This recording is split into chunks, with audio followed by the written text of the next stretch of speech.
রাসূল পাক সাল্লাল্লাহু আলাইহি সাল্লাম বলতেছেন, ইহুদি তুমি কি করলে? মসজিদের ভিতরে পবিত্র জায়গায় প্রস্রাব করে দিলে, কি করলে? এটা পবিত্র জায়গা, একটু আর কিছু বলে নাই। সাহাবীদেরকে লক্ষ্য করে বললেন, তোমরা একজনে এক বালতি পানি নিয়ে আসো, এটা ধুয়ে মুছে পবিত্র করো, পরিষ্কার করো। একজন সাহাবী পানি নিয়ে এসে ধুয়ে মুছে পরিষ্কার করলেন, পবিত্র করলেন। ইহুদি মাঝখানে দাঁড়াইলেন, দাঁড়াইয়া বললেন, হে আল্লাহর রাসূল, এই কি ইসলাম প্রচারকের আদর্শ? এই অন্যায় আমি করেছি, আমাকে গালিও দিলেন না, থাপ্পড় দিলেন না, কড়া মেজাজে কথাও বললেন না, সাহাবীদেরকে বিচার করার নির্দেশও দিলেন না, নিজে বললেন এটা পবিত্র জায়গা, কাজটা কি করলে? মসজিদ, এর বাইরে কিছুই বললেন না। নবী গো, এই কি ইসলাম? এই কি ইসলাম প্রচারকের আচার আচরণ ব্যবহার? রাসূল বলেন, হ্যাঁ। এই আদর্শে কি আপনার উম্মত ইসলাম ওয়ালারা আদর্শিত হবে? রাসূল বলেন, হ্যাঁ। সাথে সাথে ওই ইহুদি কালিমা পড়ে মুসলমান হয়ে গেছে। একজন মুসলমানের দাম কত? যেদিন পৃথিবীতে একজন মুসলমান থাকবে না, সেদিন আম গাছে আম আর ধরবে না, সেদিন কাঁঠাল গাছে কাঁঠাল আর ধরবে না। যেদিন একদিন পৃথিবীতে একজন মুসলমান যেদিন থাকবে না, সেদিন চন্দ্র সূর্য আকাশ আর থাকবে না। সে একজন মুসলমান ইসলাম ওয়ালার দাম কত?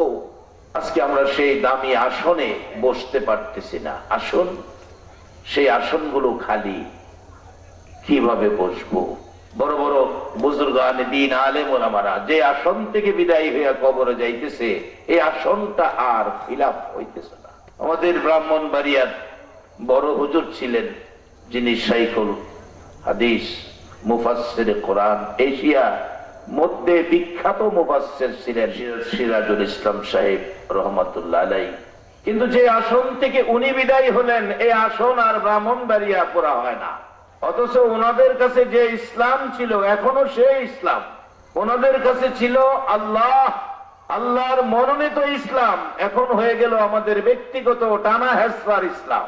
আল্লাহ বলছে ইসলাম আমি আল্লাহর মনোনীত ধর্ম, ইসলাম একটা। আর বর্তমানে আমরা টানা সিরা এটারে পড়ছি 35টা। এখন কে কোন দিবে যাবেন? আল্লাহ কোন ইসলাম ওয়ালারে শান্তি দিব, কোন ইসলাম ওয়ালারে আল্লাহ পাক জান্নাত দিব, আগে আমরা ঠিক হইলেও লাগবো। এখন কিভাবে ঠিক হবেন? আসুন, এই মাহফিলটা এই জন্য দরকার। যদি মাহফিল না হইতো, তাহলে বিভিন্ন দেশে মাহফিল করতে গিয়ে দেখি এয়ারপোর্টে নামলে চোখ খুলতে পারি না।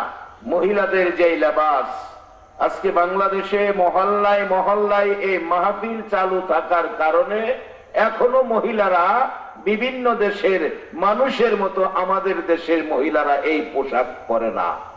পোশাক দেখলে পুরুষ না মহিলা বোঝা যায় না। হাফ প্যান্ট পরে, হাফ প্যান্টও না, শর্ট প্যান্ট, হাফের চাইতে আরো ছোট প্যান্ট পরে মহিলারা চোখ খুলতে লজ্জা করে বিভিন্ন দেশের এয়ারপোর্টে যখন বসি। কিন্তু আমাদের দেশে কোরআন সুন্নাহর আলোচনাগুলো চালু থাকার কারণে আমাদের দেশটা অনেক ভালো আছে। আজকে আমাদের দেশে কোরআন সুন্নাহর মাহফিল চালু থাকার কারণে মা বাবা মারা গেলে মসজিদের ইমাম সাহেবের কাছে যায়, হুজুর মা মারা গেছে, দোয়া করেন। 5 জন হুজুর দিয়ে এক খতম কোরআন পড়াই, 5 জন হুজুর বাড়িতে নিয়ে খানা খাওয়াই, বাবা মারা গেছে, দোয়া করেন। আজকে মুসলিম কান্ট্রি গুলো, আমাদের দেশ সারা যায় দেখেন, কোন দেশে এই সিস্টেম নাই। মালয়েশিয়া এই পর্যন্ত 4 বার গেলাম, বাবা মারা গেছে, কই মারি দিছে সন্তানেরা জানেই না। ইসলাম আছে, ইসলামের সিস্টেম নাই। এখনো বাংলাদেশে ইসলামের অনেক কিছু মুসলমানদের কাছে রয়ে গেছে। আশা করি বাংলাদেশ ভবিষ্যতে একটা শান্তির দেশ হিসাবে বিশ্বের বুকে পরিচয় লাভ করবে। মদিনার এক জামাত আসছিলেন, আমি যে এলাকায় ইমামতি করতাম, বাজিতপুর, ওই ভদ্রলোক আরবিতে বয়ান করে, বাঙালি দুভাষী, উনি বাংলা দিয়ে বুঝাইতেছেন। উনি এভাবে কথাটা বলছিলেন, আল্লাহ সাক্ষী, এভাবে বলছিলেন, একদিন মক্কা মদিনার থেকে ইসলাম বাহির হয়েছে, আজকে আমরা বাংলাদেশে ইসলামের আদব শিখতে এসেছি। কত গভীর কথা, নিজ কানে শুনেছি। উনি আরবিতে বলেছেন, দুভাষী বাঙালি বাংলাতে বুঝাইলেন। উনি এই কথাটাই বললেন, আমি মদিনার থেকে কেন বাংলাদেশে আসলাম? একদিন মক্কা মদিনার থেকে ইসলাম বাহির হয়েছে, কিন্তু আজকে বাংলাদেশে ইসলামের আদব শিখতে এসেছি। কত বড় কথা। আমরা সেই বাংলাদেশের মানুষ, আমরা ইসলামটাকে চিনে বুঝে শুনে আমল করে আরো এগিয়ে নিয়ে যাব। বিশ্বের মানুষ যেন বাংলাদেশের মুসলমানদের এই নমুনা দেখে তারা যেন সেই নমুনায় রাসূল প্রেমিক হয়, তারা যেন আল্লাহ প্রেমিক হয়, পুরাপুরি ইসলাম যেন ধরে নেয়। সকলে বলুন আমিন। এবার আসুন, এই মাহফিলগুলো বাংলাদেশে থাকাতে এখনো সন্তানেরা বাবারে বাবা ডাকে, মারে মা ডাকে। এখনো মা সন্তান কই গেল রাত্র 12টা বাজে দরজা খুইলা রাখে। এখনো বাংলাদেশের বাবা সন্তান বাড়িতে আসে না, রাত্র 12টা বাজে রাস্তায় গিয়া দাঁড়াইয়া থাকে। এই সিস্টেম পৃথিবীর কোথাও নাই। এই দেশটা এখনো শান্তিতে আছে। পৃথিবীর অনেকগুলো দেশ ঘুরি, এরকম সুন্দর ভ্রাতৃত্ব, এরকম সুন্দর মায়া মহব্বত মমতা স্নেহ শ্রদ্ধা কোথাও নাই। আল্লাহ আমাদেরকে ভালো রাখুক, কোরআন সুন্নাহর পক্ষে রাখুক। সকলে বলুন আমিন। আসুন, আল্লাহ নিজে আপনাদের উদ্দেশ্যে, আপনাদের সাথে আমিও আছি, আপনাদের উদ্দেশ্যে ডাকতেছেন, ইয়া আইয়ুহাল্লাযীনা আমানু, ও পৃথিবীর ঈমানদাররা, আমানু। ইয়া আইয়ুহান নাস কয় না, ইয়া আইয়ুহাল্লাযীনা কাফারু কয় না, আমানু। এখানে কারো নাম আব্দুল মালেক, কারো নাম আব্দুল রহিম, আব্দুল রহিম, আব্দুল মালেক, আব্দুল খালেক কইয়াও ডাক দেয় না, ডাকতেছে আপনাদের সকলের উদ্দেশ্যে, ইয়া আইয়ুহাল্লাযীনা আমানু। শুধু মাধবপুর না, শুধু সোনারগাঁও থানা, নারায়ণগঞ্জ, বাংলাদেশ না, যেই দেশে যাইবেন কোরআনের ডাক সকল দেশে একরকম পাইবেন। আর বিভিন্ন কিতাব যেগুলি আছে, তাওরাত, জাবুর, ইনজিল, এগুলি এক এক দেশে গিয়া দেখেন এক এক রকম হয়ে গেছে। এক এক দেশে এক এক রকম মন গড়া কইরা বানাইছে। কিন্তু কোরআনের ডাক সারা পৃথিবীতে এখনো এক ডাক, কোনো বেশ কম হয় নাই। সারা পৃথিবীতে নামাজ শুরু হইলে প্রথম রাকাতে বলুন কোন সূরা পড়া হয়? সূরা ফাতিহা। আলহামদুলিল্লাহ, পৃথিবীতে কোথাও এটার বেশ কম নাই। সারা পৃথিবীতে আল্লাহর যেমন বেশ কম নাই, আল্লাহর সেই কোরআনের বাণী, কোরআনের কথাগুলো কোনো বেশ কম নাই। কিন্তু যারা মানবে তারা লাভবান হবে। বলে হুজুর না মানলে লস কি? আসুন নবীর জীবনীতে যাই।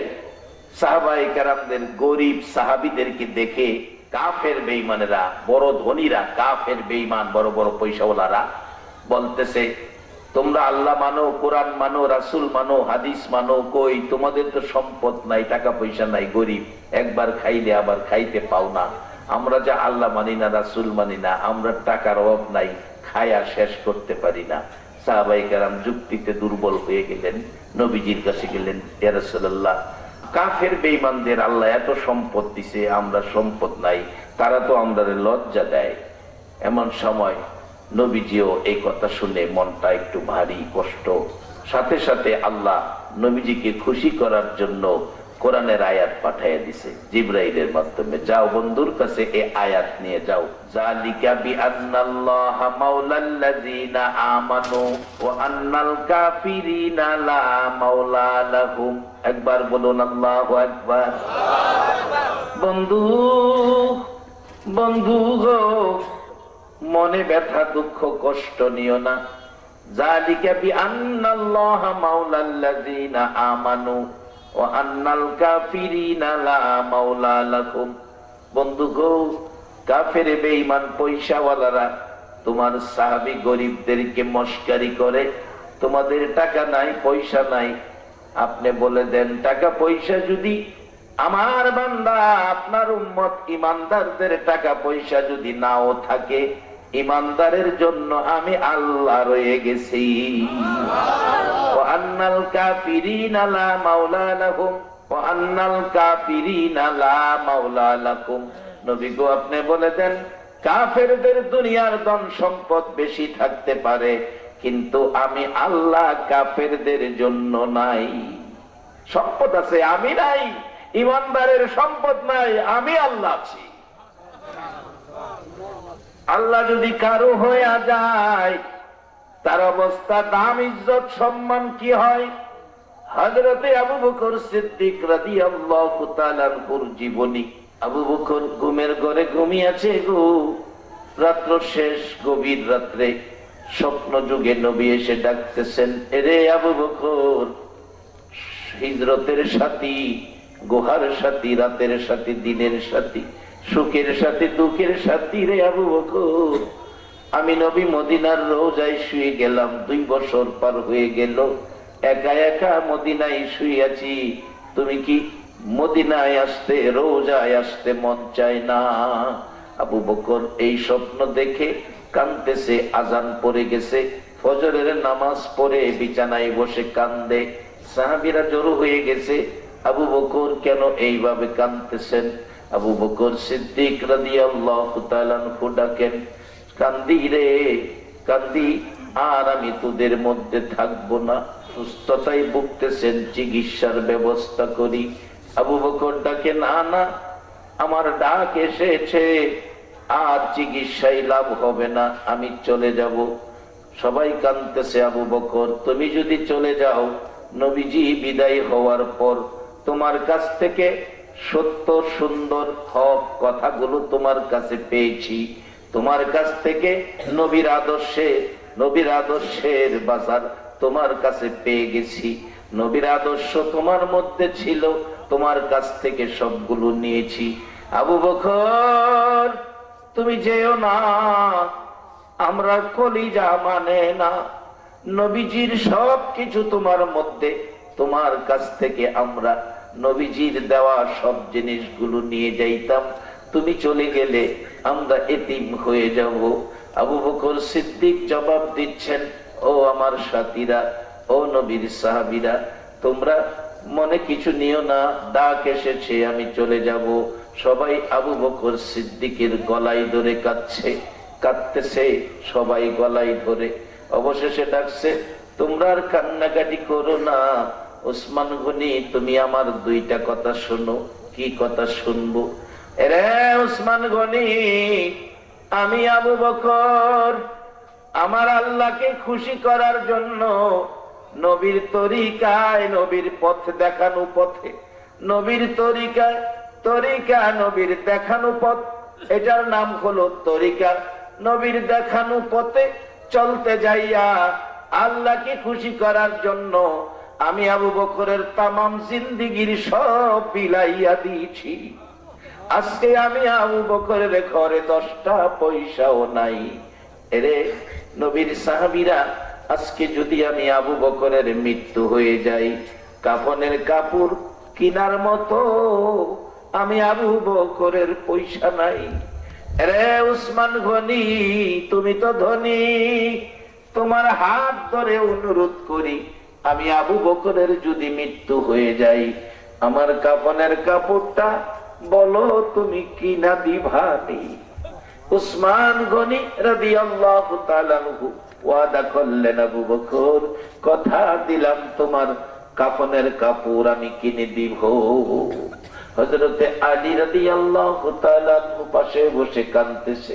উসমান গনির পর হযরত আলীর হাত ধরে ডাকছে, আলী কান্দিস না, একটা ওয়াদা দে আমি আবু বকরের সাথে। রে আলী, আমি দেখেছি রে আলী, যেদিন আমার নবীকে রওজা মুবারকে নামাইছো, সেদিন তুমি আলী 2টা হাত ব্যবহার করেছো। যে হাতে আমার নবীরে রওজা মুবারকে নামাইছো, কথা দাও আমি আবু বকরকে এই হাত দিয়ে আমার কবরে নামাইয়া দিও। হযরতে আলী বলেন, আবু বকর কথা দিলাম, কেঁদো না আর কান্নাকাটি করো না, আমি এইভাবে কবরের মধ্যে তোমাকে নামাবো। আবু বকর সিদ্দিক যেদিন দুনিয়ার থেকে বিদায় হয়ে যাবেন, কিন্তু ইসলাম আসিল যার কাছে আল্লাহর পছন্দের ব্যক্তি হয়ে গেছে, নবীর পছন্দের ব্যক্তি হয়ে গেছে। বাস্তব আসল দুনিয়ার জমিন থেকে প্রমাণ হয়ে গেছে। দুনিয়ার সম্পদ নাই, কাফনের কাপড় কিনে দিল ওসমান গনি, একেবারে 10টা পয়সা করে নাই, বাতি জ্বালানোর মতো তোল কিনার পয়সাও ছিল না, কিন্তু দুনিয়ার গরিব আখেরাতের হয়ে গেল সবচাইতে ধনী। রে বাবারা, দুনিয়ার গরিব গরিব নয়, যার কাছে ঈমান আছে, ইসলাম আছে। টুপি দাড়ি পাঞ্জাবি থাকলে ইসলাম নয়। টুপি দাড়ি পাঞ্জাবি ইচ্ছে করলে সবাই লাগাইতে পারে, কিন্তু ইসলাম ধরে রাখা এটা বড় কঠিন ব্যাপার। ইসলাম ধরে রাখা, আল্লাহ আল্লাহ রাসূল খুশি করা, এটা বড় কঠিন ব্যাপার। হযরত আবু বকর সিদ্দিক রাদিয়াল্লাহু তাআলা আনহুর জীবনের মধ্যে কত সুন্দর ঘটনা রয়ে গেছে। আবু বকর ইসলাম ধরে রাখলেন, যে ইসলামের জন্য আমার আপনার নবী সাদা জামা লাল করেছে, কত মার জীবনে খেয়েছে। আম্মাজান আয়েশা সিদ্দিকা রাদিয়াল্লাহু তাআলা আনহার জীবনের মধ্যে আসছে, আম্মাজান আয়েশা সিদ্দিকার হুজরাই নবীজি ঘুমাবেন পাশে বসে। আমার নবীর মনটা খুশি খুশি দেখে পাশে বসে প্রশ্ন করতেছেন, হুজুর আপনার মনটা খুশি, আজকে 2টা কথা বলার অনুমতি চাই। স্ত্রীরা দেখবেন স্বামীর মন যদি খুশি থাকে কথা বলতে আগ্রহ প্রকাশ করে। আমার নবীর সামনে বসে আগ্রহ প্রকাশ করলেন, কথা বলবেন। কি কথা বলবে? আয়েশা বলো। হুজুর জীবনে বহু জায়গায় মার খেয়েছেন গো নবী, নিজের জন্য নয়, জমি জামার জন্য নয়, নিজের বংশের কারো জন্য নয়, শুধু মার খেয়েছেন উম্মতের ইসলাম বুঝাইয়া দেওয়ার জন্য। এই ইসলামটা কার কাছে আছে বাবা? এই ইসলাম লইয়া কে জিন্দেগি করতেছেন? আপনার দাম জিবরাইল ফেরেশতার চেয়েও বেশি,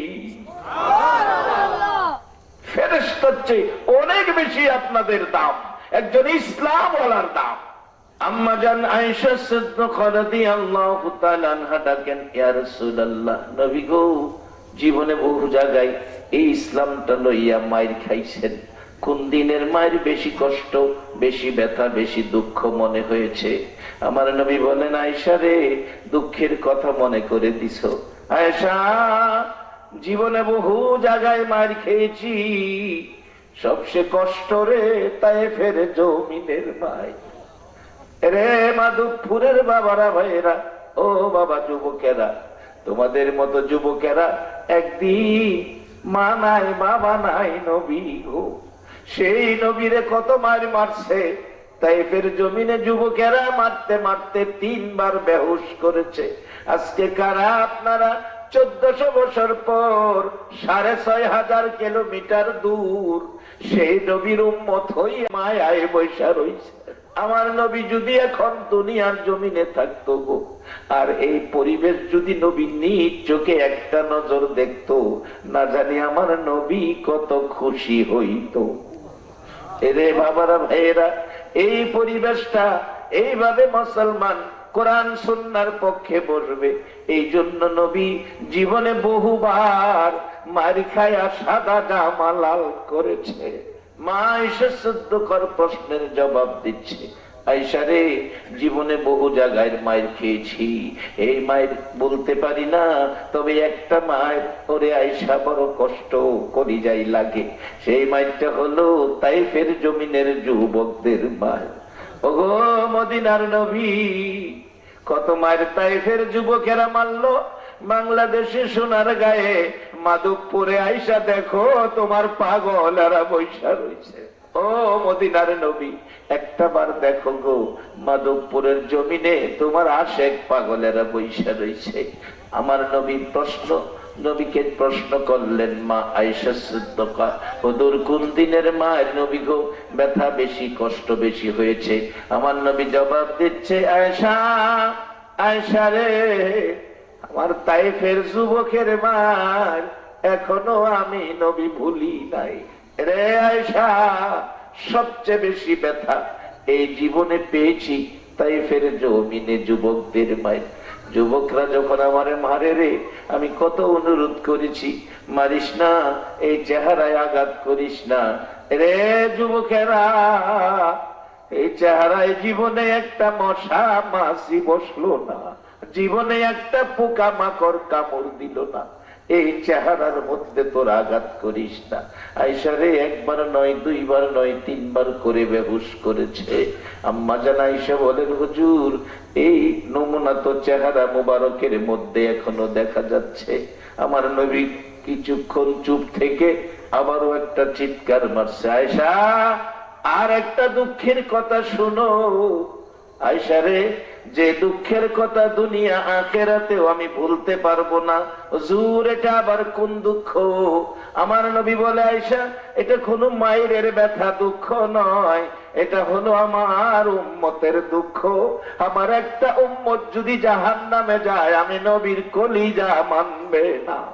সেই ইসলাম আমাদের কাছে, সেই ইসলামওয়ালা ব্যক্তি আমরা, সেই নবীর উম্মত যদি হতে পারি, আমাদের রোগ যদি আমাদের থেকে দূর করতে পারি, বাবারা আসুন তাহলে আমাদের মর্যাদা কি হবে সেটাই বুঝাইতেছিলাম। আবু বকর সিদ্দিক রাদিয়াল্লাহু তাআলা আনহুকে দেখলে আমার নবী সব সময় বলতেন, আমার আবু বকর, আমার আবু বকর। আমার আল্লাহ বলেন, বন্ধু আবু বকর তোমার, আমি আল্লাহ স্বীকার করে নিলাম আমার আবু বকর।